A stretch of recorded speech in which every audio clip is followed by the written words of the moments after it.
In this video, I'm going to introduce you to a concept called keyword mapping. It's how most professional SEO marketers and large companies actually do their SEO.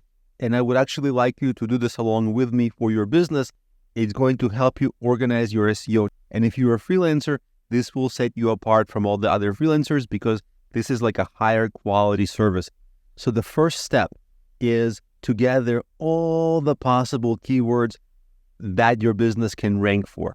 And this process might take you about an hour. You would go through all the keyword tools, you would use your creativity, and it would just be a mind dump of keywords you can think of in every variation because you want to find all the keywords so that if you eventually rank for all of them, you'll give your business the absolute highest potential.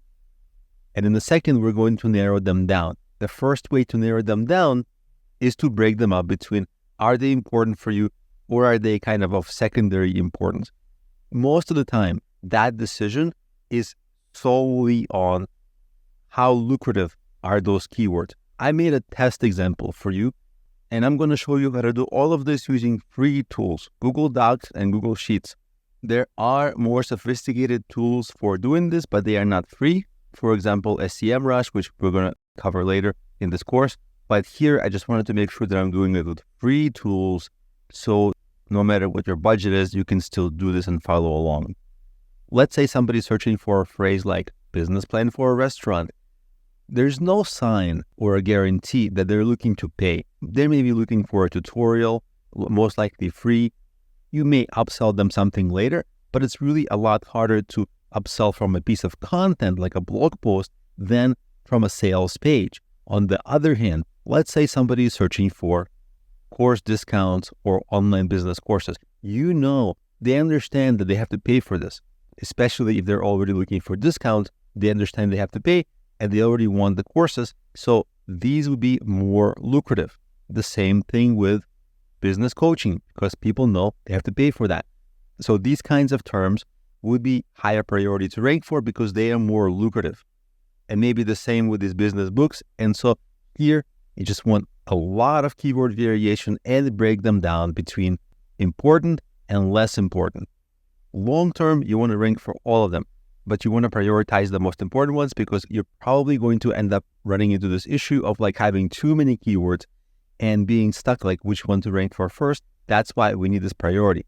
Now, once you have these keywords, we are ready for step 2. For step 2, I'm showing you my actual real Excel file where I track all my keywords. So you'll notice on column C, I have a lot of my keywords that I'm trying to rank for. Notice they're lucrative. And if you're not familiar with what this is, PLR courses or PLR books, PLR is a sort of licensing. Long story short, it's a pretty lucrative keyword for me.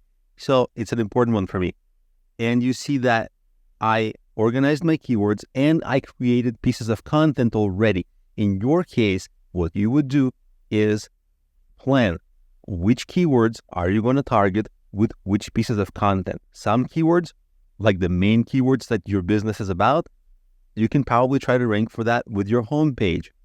Some keywords that lead to sales of your products, maybe they're product pages. Some keywords that maybe feel like they'd be best covered in a blog post, like a how-to blog post or something, an educational blog post, that would be a blog post. So this way, what's really happening is you're creating your content strategy. Now, I'll give you a more advanced tip here. You don't just have to think about Google SEO here. You can also add, let's say you wanted to rank for PLR courses, you can rank for that on YouTube as well. Or obviously, books, you probably want to rank for those keywords on Amazon and on Google. And so I want to show you how I broke this down. For example, in my case, coaching, courses, and PLR, these are the more lucrative things that I do. And I have all these pages that I'm trying to rank. And on the keyword ranking, next to the keyword, I have like a little spot where I note where I'm ranking now. And so what I do is every month or every 2 months, I come back and I look these over and I check where am I ranking. You can check where you're ranking in the Google Search Console, which is a free tool Google provides, which is a tool that I'll be showing you in this course, but also you can simply check it by going to Google and searching that keyword and see where you are.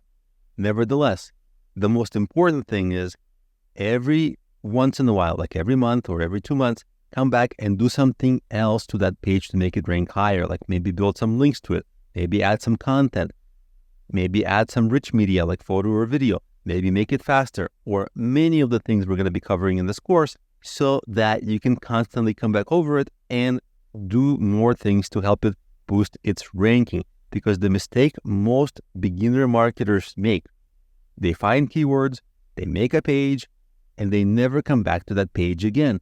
Professional SEO marketers, they work from something similar to this. Maybe it's a tool, maybe it's Excel, but it's organized, and they make sure to come back and check their keywords and where they rank, because this right here is your path to revenue. If you're number one, you're making money. If you're on page 3 of Google, you're making next to nothing from that same page or same product. So it's really important, and results are exponentially different. So that's how to do keyword mapping, which actually will help you create your entire content strategy, not just for Google, but for other websites. And the best part about this is that you're not randomly creating content, because a lot of first-time marketers, they begin and they don't know where to start. So they think, I'll write some blog post, but it's not an informed decision of what to write. Now, every decision you'll make of which content to produce will be highly informed without assumptions.